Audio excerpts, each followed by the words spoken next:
All right, so today I'll be talking about plastic injection molding. The function of a plastic injection molding is a machine that melts plastic pellets and injects them into a mold to produce a variety of end-use products. Now, our machine, as you can see, this is the model that we own, is mostly just used for prototyping.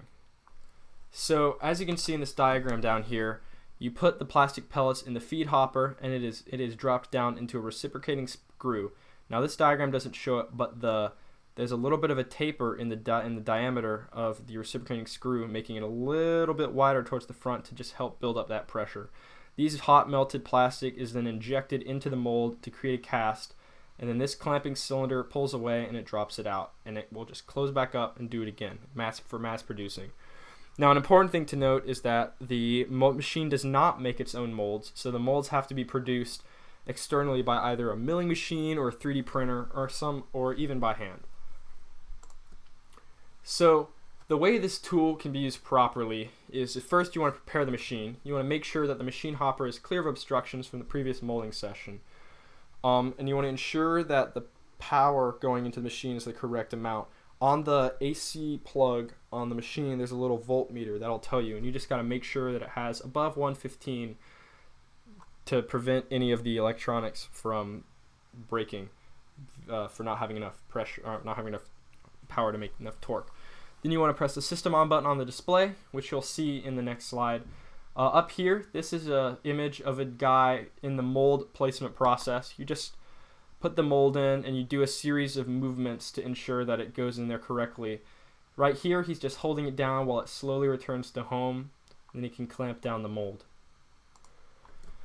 So as for the injection process, you use the manual controls on the UI to ensure the injection process is fine-tuned so it will not break. As you can see here, these are just a bunch of buttons to help you home and work with the clamp to make sure everything's in the right position.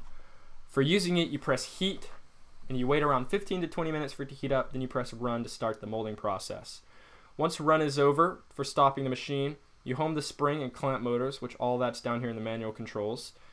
You turn off the heat, then once it's cooled down, you turn off the system. As for cleaning the machine, you empty the hopper and vacuum out the pellets, and then use a flat edge tool to remove excess plastic from the hopper and mold.